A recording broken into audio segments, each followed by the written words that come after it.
11 आपराधिक प्रकरण दर्ज कराए हैं। 11 आपराधिक प्रकरणों में नामजद 80 आरोपी हैं। 80 आरोपी में से 29 रिपीटेड हैं। कुल मिला के 51 आरोपी हैं, 51 लोग हैं, मतलब 80 आरोपी हैं 11 केसेस में, और वास्तविक तौर से कुछ लोग दो केस में भी इन्वॉल्व हैं। 51 लोग हैं, 80 आरोपी हैं। इसमें विद्यालय प्रबंधन से संबंधित जो आरोपी हैं वो 30 हैं। पुस्तक विक्रेता से संबंधित जो आरोपी हैं वो 5 हैं। प्रकाशक से संबंधित आरोपी हैं वो 16 हैं। पुलिस ने FIR दर्ज करने के तत्काल बाद बहुत प्रॉम्प्टली कार्रवाइयाँ की हैं और कई आरोपियों को गिरफ्तार किया। निजी स्कूलों की मनमानी फीस वृद्धि के खिलाफ अब तक की जिला प्रशासन के द्वारा सबसे बड़ी कार्रवाई की गई है। जबलपुर जिला प्रशासन, पुलिस और क्राइम ब्रांच की संयुक्त कार्रवाई से जिले में हड़कंप मच गया है। जिला कलेक्टर दीपक सक्सेना और पुलिस अधीक्षक आदित्य प्रताप सिंह ने प्रेस वार्ता का आयोजन कर पत्रकारों को बताया कि 11 स्कूल प्रकाशकों के खिलाफ सहित 80 लोगों के खिलाफ मामला दर्ज किया गया है। इन स्कूल संचालकों पर धारा 420, 471 और 472 के तहत मामला दर्ज किया गया है। अब तक 81 करोड़ 30 लाख रुपए की अवैध वसूली स्कूल संचालकों के द्वारा की गई थी, जिसमें कलेक्टर ने कहा कि जिनकी फीस स्कूल द्वारा ली गई थी उन्हें वापस किया जाए।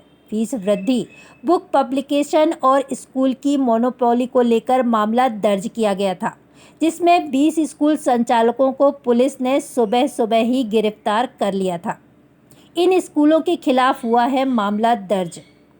Christ church boys school, Gyan Ganga school, STEM field international school, little word school, Chaitanya school, saint Aloysius school Saliwada, saint Aloysius school Ghamapur, saint Aloysius Sadar, Christ church Ghamapur. को कुछ पैसा देना बता दिया, मतलब इधर से पैसा उधर डाल दिया, उधर का पैसा इधर डाल दिया, और इस प्रकार आपने आपके रिसिप्ट वगैरह में गड़बड़ी की है। तो एक ये दिक्कत, ऑडिट रिपोर्ट में भी कुछ हेर फेर हुई है।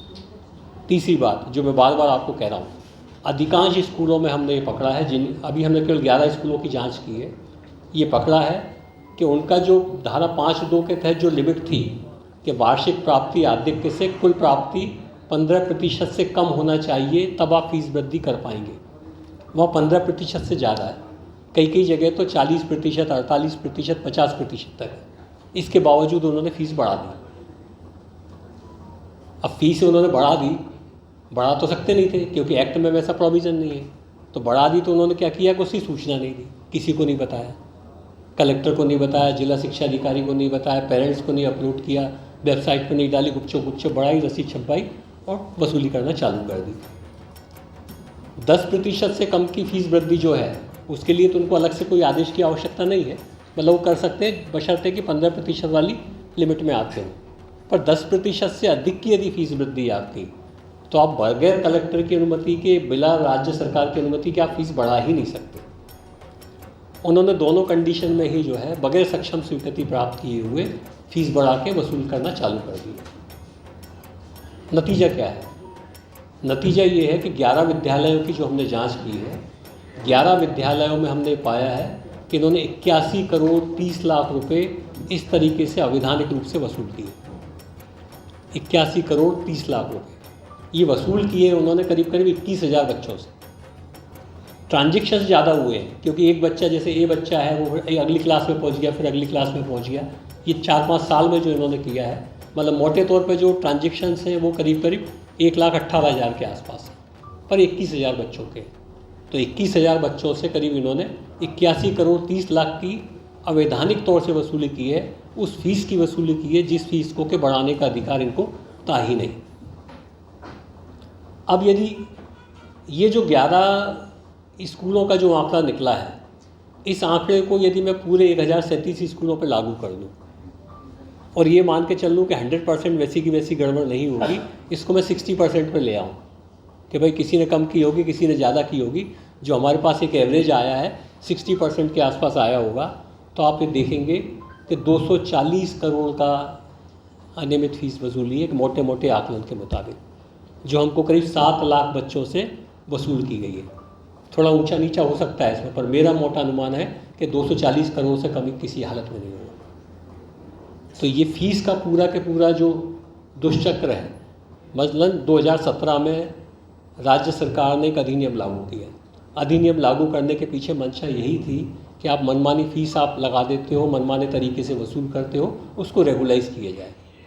पर आप देख लीजिए कि निजी स्कूलों के जो हौसले इतने बुलंद हैं कि जो रेगुलेशंस हैं उन रेगुलेशंस की भी उन्होंने कोई परवाह नहीं पाली और अपनी जो उनकी पुरानी मनोवृत्ति चल रही थी उस मनोवृत्ति में कोई अंतर नहीं आया और इस तरीके से फ़ीस की वसूली हुई है। 11 आपराधिक प्रकरण दर्ज कराए हैं। 11 आपराधिक प्रकरणों में नामजद 80 आरोपी हैं। 80 आरोपी में से 29 रिपीटेड हैं। कुल मिला के 51 आरोपी हैं। 51 लोग हैं, मतलब 80 आरोपी हैं 11 केसेस में, पर वास्तविक तौर से कुछ लोग 2-2 केस में भी इन्वॉल्व हैं। 51 लोग हैं, 80 आरोपी हैं। इसमें विद्यालय प्रबंधन से संबंधित जो आरोपी हैं वो 30 हैं।